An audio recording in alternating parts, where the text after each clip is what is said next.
Hello, how are you? You should be able to see me, and we are going to do this with a video on this time, which is very scary for me, but we're going to do it anyway. Try to make it a little more intimate. This is unit rates and proportion review homework. This will serve as your homework assignment for this evening. Please do the problems on the back after we've gone through these three problems together. So for starters, let's prove mathematically whether the figures below are similar, and I've written down two things. We need to know whether these triangles have congruent angles, which they do. If you look in the corners, you see how they have the same sort of arcs, and then in this corner they have two arcs. That means they are all congruent angles. All congruent angles, and then the second we're going to use are the sides of proportion. We can do that by setting up a ratio. Setting up a proportion rather. So let's do that. Let's take this side 6. Underneath it, put the side that corresponds to 6. And does that equal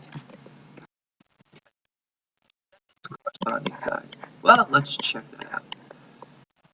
Taking cross products, 3 times 10 equals 30. Does that equal 6 times 5? Well, yeah, of course it does.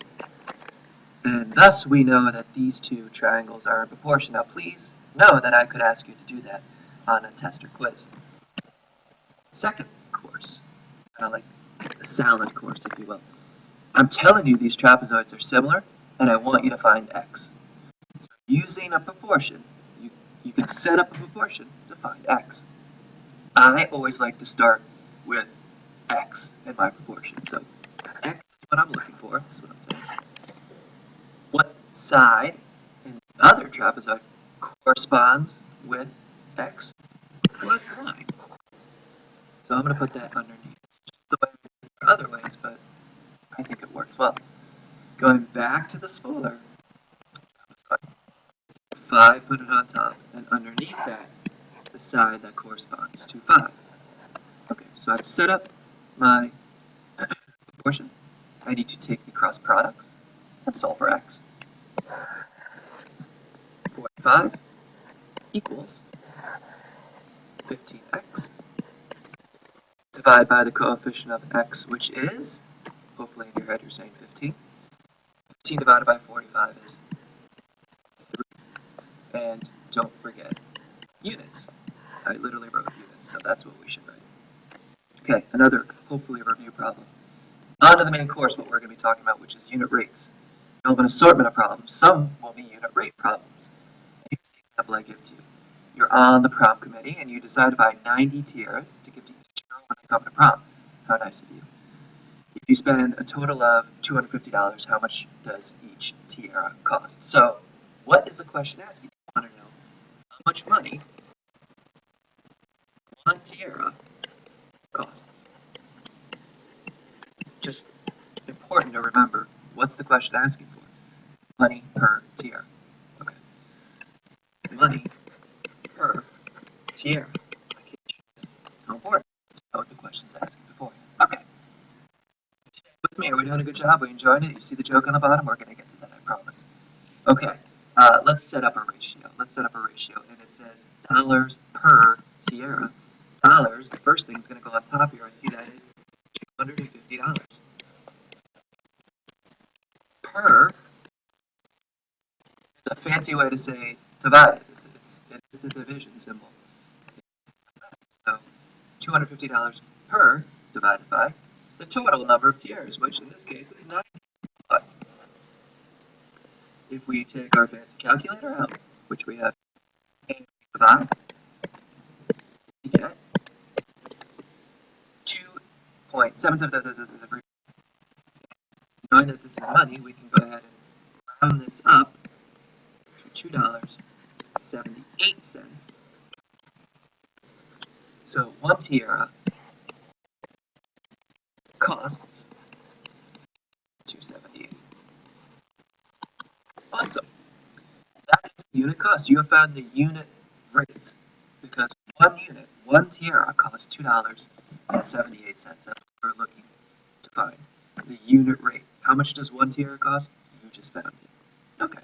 That was about 5 minutes. I hope that wasn't too long. I hope our attention span made it. The joke, why don't aliens eat clowns? That would be because it's funny. Let's go ahead and your job now will be to try these 6 problems, some of which are unit rate and some of which are proportional. Number 1 is a unit rate problem. And the way you figure that out is, what's the question asking? How much snow fell in 1 hour? 1 unit, 1 hour. So go ahead and give that a shot. Pause, give it a shot. If you don't get it right, that's okay. We'll have another unit rate with number 2. Assuming that you have paused, which I'm sure you did. We want to know how much snow. Okay, division symbol. 32 inches fell. There's that per. Problems to work on here.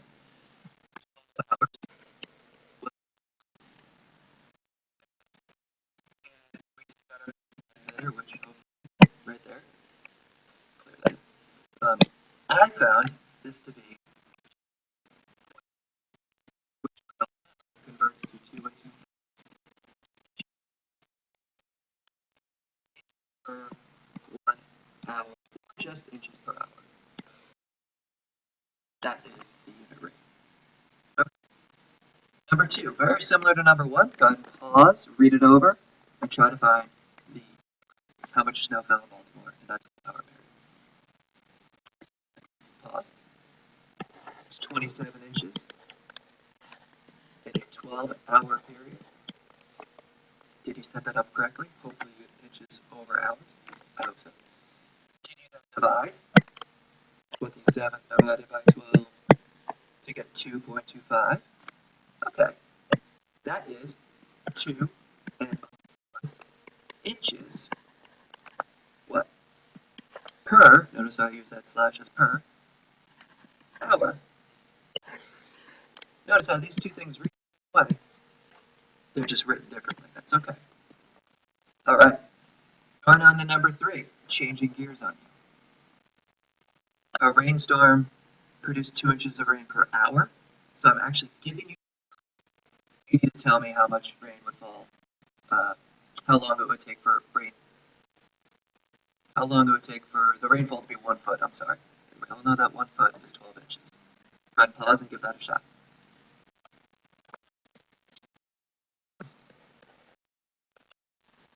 Two inches per. How many hours? How many hours? How many hours? That must be X. I don't know what it is. Hours is on the bottom. X is on the bottom. X over 1 foot. Cross multiply. 2 equals 12.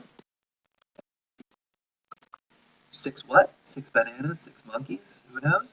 We know. It's 6 hours. That's what the question's asking for.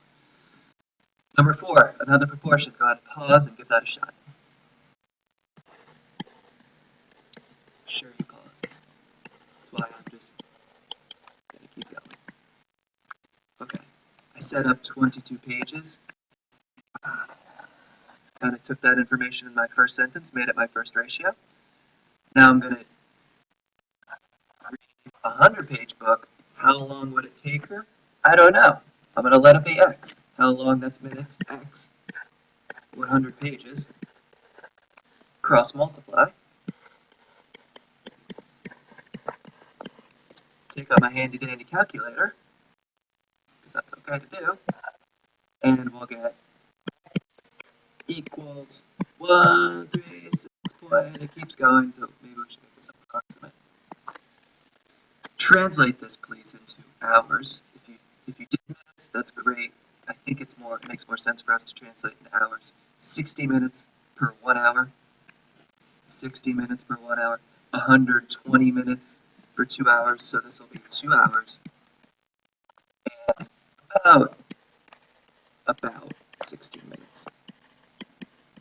It's okay to approximate in this case. All right. 5, and 6. Number 5 is a straight up proportion, and number 6 is a unit rate. Go ahead and pause as we do these. I'm going to go ahead and finish these up. 3.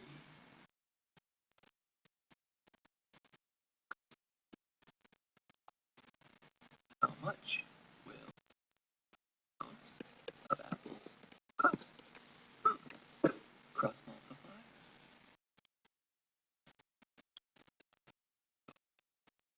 X equals. So that would be, how much will it cost? It must be $3. If we're asking for a cost, it must be dollars. Ms. Reynolds' question. She's got 960 pounds of banana. How much did one banana cost? This is kind of silly. I guess we're assuming that a banana is 1 pound. Let's see through.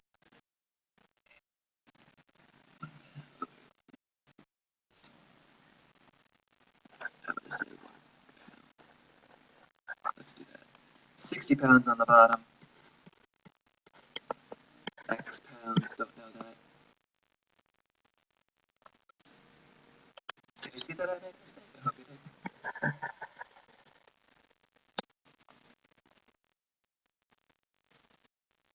How much did 1 pound cost? Oops. I don't know. Let's figure that out. Cost is on top, 960 for 60 pounds. How much money is it going to cost for 1 pound? 60 equals 9.60. Divide by 60. Hopefully this answer makes sense when I put this in my calculator. If it's something like $1, that's going to be a little crazy. 16 cents. That sounds pretty reasonable. So 16 cents per pound. Alright. There's our conclusion. And I'll see you tomorrow.